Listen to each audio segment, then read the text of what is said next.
Questa è la festa, quindi grande festa verde e nera in piazza 20 settembre, una piazza quindi che ha gioito a questo traguardo del Pordenone Calcio. Allora facciamo un approfondimento, poi ne faremo ancora tanti, ne abbiamo anche già fatti con Loris Del Fratte, caporedattore del Gazzettino di Pordenone. Ci sei Loris, ci senti? Ci sono qua, eccoci qua. Ciao, grazie ovviamente per essere in collegamento con noi. Allora, abbiamo sentito prima, mentre Ciriani parlava, i supporters, i tifosi del Pordenone che urlavano stadio, stadio, stadio. Si è vinta una partita, quella ovviamente dell'approdo del Pordenone in Serie B, e c'è adesso un'altra partita forse più importante che è quella dello stadio. Che situazione prevedi tu? Quella della stadio? Intanto i tempi sono quelli della burocrazia purtroppo, anche se quindi sicuramente tutto il prossimo anno il Pordenone giocherà a Udine. Dopo c'è da capire se si riuscirà, visto e considerato che il Presidente Lovisa ha deciso che a Fontana Fredda non ci vuole andare, spunta questa nuova ipotesi di realizzare uno stadio a Pordenone.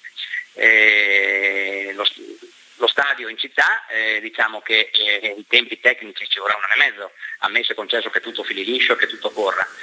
Dove è tutto da studiare, probabilmente ci sono alcune ipotesi in Comina, forse a Valle Noncello, forse. E il sindaco comunque ha deciso di istituire un tavolo dove si dovranno sedere tutti gli attori di questa decisione che a questo punto diventa fondamentale per poter garantire al Pordenone uno stadio e una Serie B che sia decorosa, insomma, perché è vero che bisogna combattere sul campo, eccetera, eccetera, eccetera, però un campo bisogna averlo, e avere un campo, andare a giocare a Udine ci sta per un anno perché bisogna riorganizzarsi, però dopo è chiaro che se vogliamo che il Pordenone rimanga in Serie B e addirittura magari ci faccia sognare tra qualche anno e pensare alla Serie A, è chiaro che serve uno stadio qua. Ci riusciremo? Questo dipenderà moltissimo dalla volontà che c'è in questa città. Questo è l'incognita, diciamo l'incognita e come possiamo chiamarla, è l'obiettivo del futuro. Senti Loris, che città hai visto in queste ultime settimane, no? La mancata promozione la settimana scorsa, tutto rimandato a ieri, la festa che non si è fermata nonostante il maltempo, una città che ha tirato fuori l'orgoglio per una squadra giustamente che ha meritato questa impresa, una città che si è risvegliata. Cosa ne pensi? No, io penso che è una città che si è risvegliata, non solo, è una città che ha partecipato, è una città che forse poteva essere un po' più calda se ieri ci fosse stato un tempo migliore, però voglio dire onore al merito a chi c'era ieri in piazza, a chi ha festeggiato, eccetera, per una giornata come quella di ieri era duro essere in piazza. Abbiamo avuto la dimostrazione che la città c'è 2 domeniche fa, quando il Pordenone non è andato in serie B perché ha pareggiato fuori casa, e in piazzetta San Marco c'erano 2500 persone con il sole. Se ieri ci fosse stato il sole credo che avremmo avuto una piazza strapiena. Loris, adesso la palla passa soprattutto nelle mani di Lovisa, palla che non si è mai staccata dalle sue mani. Con quale forza adesso il Pordenone Calcio affronterà la prossima stagione? Anche perché comunque i quattrini bisogna comunque metterli, Certo, questo è uno dei problemi, oltre allo stadio. Io credo che Lovisa abbia il grande merito di aver fatto rinascere il Pordenone, di averlo lanciato e di aver dato orgoglio non solo al Pordenone Calcio ma a un'intera città. Ora un'intera città e un'intera provincia dovrebbero, tra virgolette, restituire questo onore che Lovisa ha riacceso, e per farlo bisognerebbe che gli imprenditori, ma anche la gente comune, insomma, tutti lavorassero insieme per rilanciare e aiutare il Presidente Lovisa. Rimani ancora qualche secondo con noi perché abbiamo ospite Raffaele Padrone, vice segretario nazionale di FSP Polizia, personaggio che sicuramente tu conosci. Raffaele Padrone, ben ritrovato. Buonasera a te direttore, buonasera Loris, ciao. Ecco, parliamo di sicurezza anche, perché cosa comporterebbe avere per la polizia, ma soprattutto per le forze dell'ordine, uno stadio in città a Pordenone, uno stadio ovviamente molto più grande, molto più importante rispetto all'attuale Bottecchia. Intanto è onore chiaramente chi vince, è la squadra che ha vinto merita, e così come meritano i tifosi che sono andati e hanno seguito la partita, ma il campionato. Certo, come diceva Loris, tutto è andato bene. Il problema è un altro: avere uno stadio a Pordenone comporta chiaramente un numero di uomini per un servizio d'ordine sicuro per chi va allo stadio, quindi garantire una sicurezza diversa da quella che c'è adesso a Pordenone.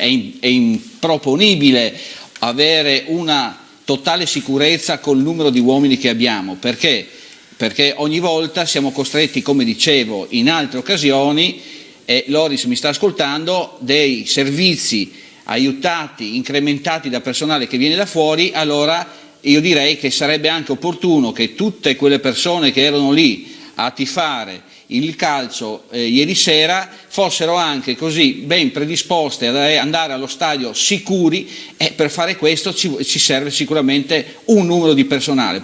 Perché? Perché il Pordenone Calcio ha impiegato 100 anni ad arrivare in Serie B. Noi ci mettiamo 100 secondi ad andare in Serie D come Polizia di Stato. Allora, se vogliamo giocare a Pordenone, ben venga per la città di Pordenone, perché è giusto che sia così, però vedremo da come si sta ascoltando, insomma entriamo un po' nel campo sportivo, quante persone aderiranno poi alla sponsorizzazione, perché sono dei costi, bisognerà avere chiaramente dei giocatori. È vero che poi importanti. rientri magari con sponsor, con contributi televisivi, però certo, insomma comunque... ma per quanto mi riguarda, e quindi continuo a parlare di sicurezza, in queste condizioni attenzione, cioè giocare a Pordenone, una squadra di Serie B, noi vediamo tutte le altre questure che hanno e utilizzano i servizi d'ordine a queste manifestazioni di alto livello, hanno un numero diverso di uomini. È vero che l'Udinese gioca e a Udine sono chiaramente in un numero di forza diverso dal nostro, ma non sono in queste situazioni. Ma è vero anche che a Udine da anni si sono predisposti dei servizi di ordine pubblico che seguono un iter, e quindi incrementati anche là da servizi di ordine pubblico diversi, da personale che chiaramente arriva fuori da altre città, ma soprattutto quello che dico io, dovremmo avere la stessa attenzione nel mantenere un servizio d'ordine che va al di là della solo steward, perché io dico sempre, chi organizza delle manifestazioni deve sapere che dietro a questa manifestazione c'è tutto un protocollo di sicurezza che poi abbiamo visto cambiato già da un paio d'anni con il prefetto Montrone, che ha modificato questo in base anche all'allerta terroristica, sì, no? sì, Che sì, c'è tutti gli eventi, è venuto fuori per questo. Quindi io dico, volete organizzare delle feste, delle manifestazioni, rimane all'interno dello stadio, ci sono degli steward, e tenetevi la manifestazione, e che purtroppo l'ordine pubblico lo dirige il questore di Pordenone, quindi è il prefetto, ma il questore di Pordenone è l'organo tecnico, va bene, e così bisogna aiutare queste persone, cioè non possiamo pretendere che personale non sia in ufficio per andare alla partita di pallone, per garantire la sicurezza al tifoso. Cioè, divertiamoci, però tutti quanti si devono...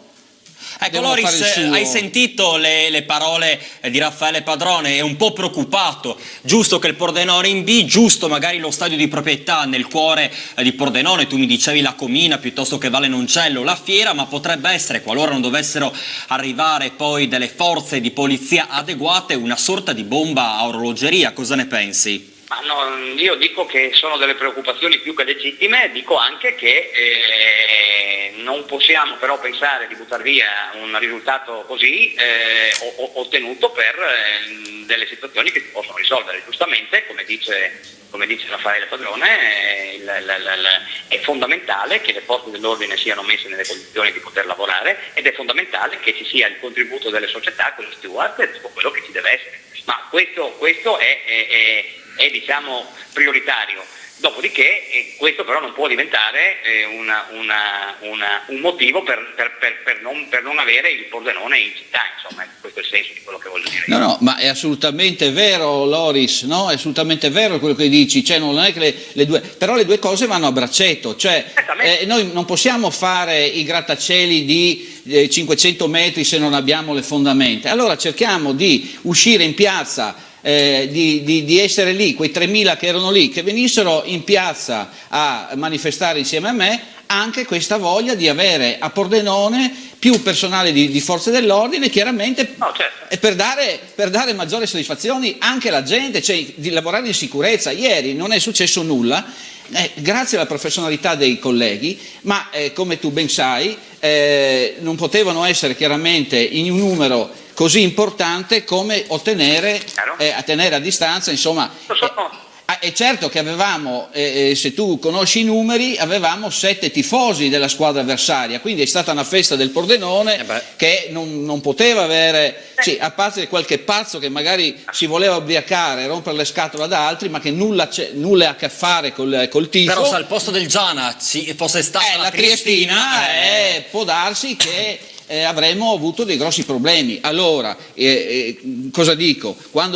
Io dico sempre che quelli che commettono reati contro le forze dell'ordine durante le manifestazioni devono essere condannati come dei terroristi. Questo che chiaramente Loris magari ascolta, ma quello che io dico sempre è quello, cioè chi colpisce un uomo delle forze dell'ordine durante le manifestazioni deve essere punito nel giusto modo, come un terrorista.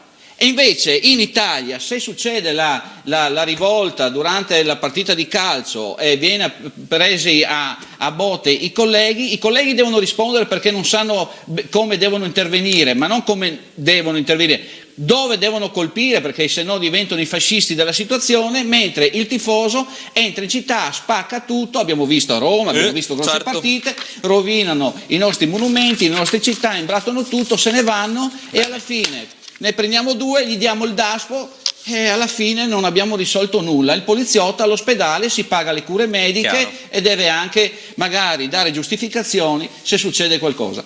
Raffaele, questo è il problema. Ci fermiamo qua. Io ringrazio anche Loris Del Fratte. Loris, un'anticipazione, cosa troveremo domani nelle pagine del Gazzettino relativamente al Pordenone Calcio? Ci puoi dare qualche anticipazione? Troveremo tante pagine del Pordenone Calcio dove ci saranno anche svelate alcuni retroscena, dove cercheremo di andare a spiegare dove potrebbe essere realizzato il nuovo stadio e magari anche i primi che si avvicinano con un po' di soldini. Ovviamente buon lavoro, ti lasciamo a ultimare insomma il tuo lavoro sempre egregio. Grazie a Loris Del Fratte, caporedattore del Gazzettino di Pordenone, grazie anche a Raffaele Padrone, vice segretario nazionale di FSP Polizia di Stato. Allora andiamo con un super tifoso che questa volta si toglie anche i panni del consigliere comunale, indossa quelli dell'opinionista.